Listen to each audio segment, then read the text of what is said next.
चलिए सुनते हैं प्रीता जैन की लिखी कहानी जिन नहीं हूँ मैं। माँ, आज नाश्ते में आलू के पराठे बना देना। नहीं माँ, आलू के नहीं, प्याज के बनाना। रोहन रिया की फरमाइश अभी सुन ही रही थी कि अजय कहने लगे, क्या तुम लोग भी आलू प्याज करते रहते हो? ये भी कोई पराठे हैं खाने के? खाना है तो गोभी या पनीर के खाओ, मज़ा आ जाएगा।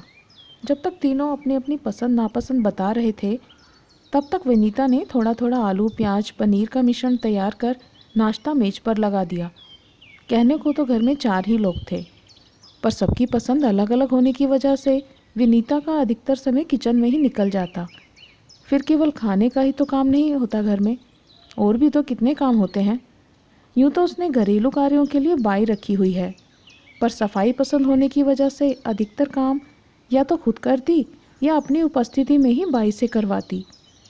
अब जो घर के ज़रूरी काम हैं, जो करने ही हैं, उनकी बात तो अलग है, किंतु पति और बच्चों के खाने पीने संबंधी या फिर और फरमाइशें दिन पर दिन बढ़ने लगी थीं। उनसे अब विनीता थकने लगी थी। करने को तो सबके मन का करती, लेकिन उम्र का बढ़ना स्वाभाविक था, साथ ही थककर तनावग्रस्त भी होना। अभी 2 दिन पहले की ही बात है। नाश्ते में गाजर मटर सभी सब्जियां मिलाकर उत्पम बनाया। सोचा इसी बहाने सब्जियां खाने में आ जाएंगी और सब खुश होकर खा भी लेंगे। एक तरफ गैस पर कॉफ़ी रख उत्पम सेक ही रही थी कि रिया टेबल पर बैठते ही बोली, माँ, आज साउथ इंडियन खाने का मन नहीं हो रहा, मेरे लिए तो मटर का सैंडविच बना दो।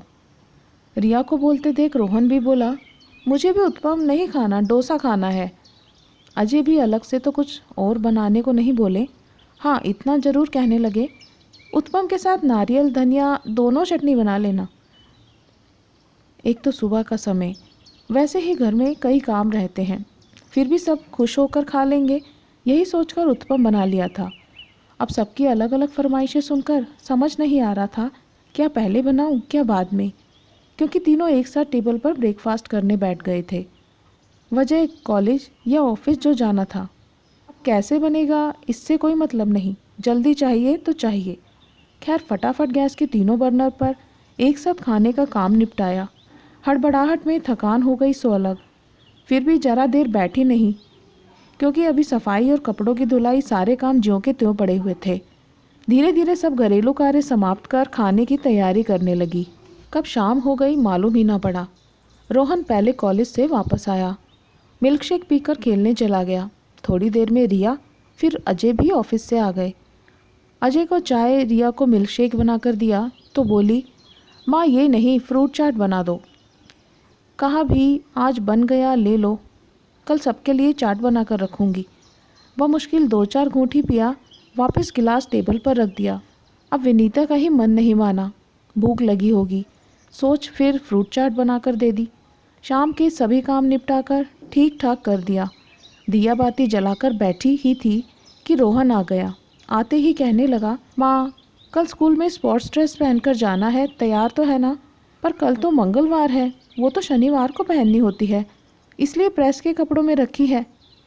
अरे माँ, आप खुद ही उस पर प्रेस कर दो, रिहर्सल के कारण पहनकर जाना है। ठीक है, वो भी करती हूँ। अब 2 घड़ी भी सुस्ताने का टाइम ना था, क्योंकि फिर खाना लगाना था। खाने का काम निपटाकर रसोई साफ करते करते वही रात के 11 साढ़े 11 बज जाते थे। विनीता की आदत थी सोने से पहले थोड़ी देर अपनी प्रिय मैगज़ीन पढ़कर ही सोती थी। आज भी पन्ने पलट रही थी कि उसकी नज़र उन 20 महिलाओं पर गई जो अपने बलबूते पर किसी मुकाम पर पहुंची थी, अपने लक्ष्य, अपनी इच्छाओं को पूरा करने में सफल कामयाब हो सकी थी। लेटे लेटे अचानक विनीता को कुछ बेचैनी सी होने लगी। दरवाज़ा खोलकर बाहर बालकनी में आकर बैठ गई। सोचने लगी कितना अच्छा लिखा करती थी वो, विभिन्न पत्र पत्रिकाओं में उसके लेख कहानियाँ प्रकाशित होते ही रहते थे। धीरे धीरे लेखनी इतनी अच्छी होने लगी थी कि लगभग हर हफ्ते हर महीने ही उसके नाम का छपने लगा था। शादी के कुछ दिन बाद तक लिखना जारी रहा, लेकिन रिया फिर रोहन के आने के बाद घर बच्चों की जिम्मेदारी में इस कदर उलझने लगी कि कई बार मन के विचारों को मन तक ही सीमित रखना पड़ता। लिखने के मौके कम ही तलाश पाती, और अब तो शायद ही कागज़ कलम को हाथ लगाती। कभी ये कभी वो काम में ही सारा दिन निकल जाता। रात काफ़ी हो गई थी, पर विनीता की आंखों से नींद कोसों दूर थी। एक मुद्दत बाद अच्छी लेखिका बनने का सपना जो उभर आया था, काश उसने लिखना जारी रखा होता तो आज वो भी एक मुकाम हासिल कर चुकी होती। एक सफल व्यक्तित्व के साथ उसकी एक अलग पहचान होती। खैर, अब कुछ नहीं हो सकता। भारी मन से 2-4 मिनट और बैठी, फिर यही सोच कि अब बैठे रहने से क्या होगा, उठने लगी कि तभी अंतरात्मा से आवाज़ सुनाई दी, निराश मत हो।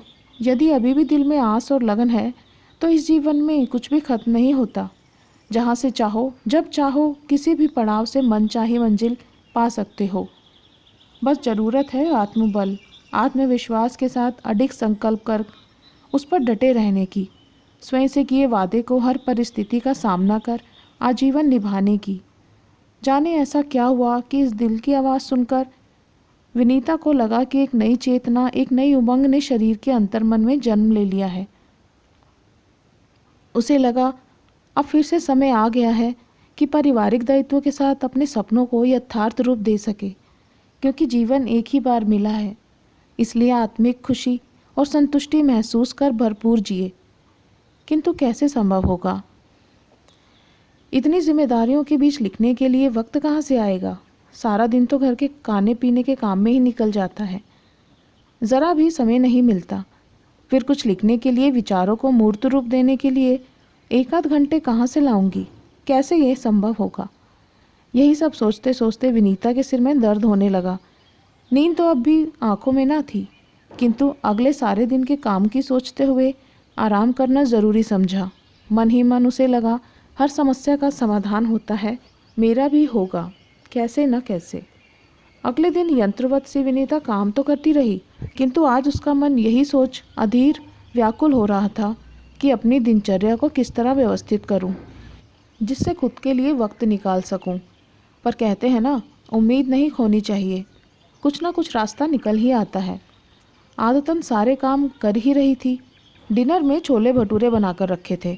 जैसे ही रोहन रिया को खाने का मालूम हुआ, दोनों बोलना शुरू हो गए। रिया बोली, माँ भटूरे नहीं खाना, मेरे लिए पूरी बना देना। फिर रिया की सुन रोहन कहने लगा, मुझे तो छोले के साथ पराठे खाने हैं। अब पति देव की बारी थी। यार, छोले के साथ पुलाव तो बना ही लेना, जल्द से जल्द खाने का काम खत्म हो जाए और अच्छा भी रहेगा। यही सोच छोले भटूरे बनाए थे, लेकिन ऐसा हुआ कहाँ। सबके कुछ ना कुछ अलग खाने के कारण देर में देर ही हो जाती है। खैर, खाने का और बिस्तर वगैरह सब काम निपटाकर आज फिर बालकनी में आकर बैठ गई। पूरे दिन के काम का विश्लेषण और क्रियाकलाप के बारे में सोचती रही। आखिर इस निष्कर्ष पर पहुंची कि जो रोज़मर्रा घर गृहस्थी के कामकाज हैं वो तो करने ही हैं, चाहे कितना भी समय लगे। किंतु खाना तैयार होने के बावजूद भी तकरीबन ये बना दो वो बना दो, इसकी जो रट लगी रहती है उससे काफ़ी समय व्यर्थ हो जाता है। इसके अलावा बच्चों ने जो कहा, जो चाहा वे सभी काम उसी पल करने की आदत भी काफ़ी समय गंवाने की एक बड़ी वजह है। थोड़ा बहुत अपने लिए मिलने वाला समय भी फिर ऐसे ही निकल जाता है। अंत में विनीता इसी निष्कर्ष पर पहुंची कि अब बहुत हुआ, अब जितना आराम से तनाव मुक्त रहकर कर सकेगी उतना ही करेगी। मन ही मन उसने सोचा, जिन नहीं हूँ मैं, इंसान ही हूँ। जो चाहा, जो मांगा, तत्काल ही हाजिर कर दिया। अब ऐसा हरगिज़ नहीं होगा, आखिर इंसान हूँ मैं। एक अटल संकल्प कर उठ खड़ी हुई, क्योंकि अब उसकी आंखों में अपने सपने हकीकत में बदलने की उम्मीद निश्चिंता की ओर आतुर हो चुकी थी। अगली सुबह नाश्ता टेबल पर लगा। अजय व दोनों बच्चों को आवाज़ लगाई। आशा के अनुरूप फिर वही, ये नहीं खाना वो बना दो। तभी अपने को संयत कर शांत भाव से विनीता तीनों की ओर देखकर बोली, तुम लोगों से कुछ कहना चाहती हूँ। आजकल घर के काम में मुझे बिल्कुल समय नहीं मिलता। मैं भी चाहती हूँ कि कुछ वक्त मिले ताकि पहले की तरह कुछ लिखकर अपने मन की कर सकूँ। इसलिए जो भी ब्रेकफास्ट, लंच या डिनर में एक बार बन जाएगा वही सबको खाना होगा। मैं फिर से कुछ नहीं बनाऊँगी। हाँ, जो भी मनपसंद खाना हो वो मुझे पहले बता दिया करो, वही बना दिया करूँगी। लेकिन जो बन गया वो बन गया, वही खुश होकर सबको खाना होगा। और हाँ, आज से हर समय मम्मी ये कर दो वो कर दो, ये कर दो, अभी करो, ऐसा नहीं होगा।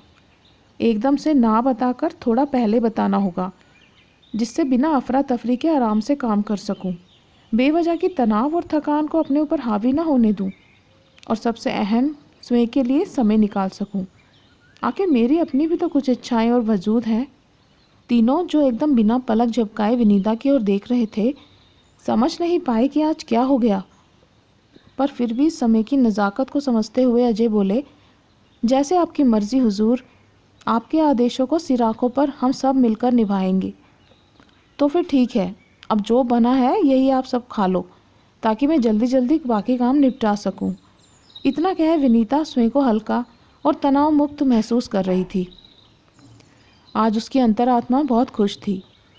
आखिर लेखिका बनने का सपना पूरा करने की ओर कदम जो उठा लिया था।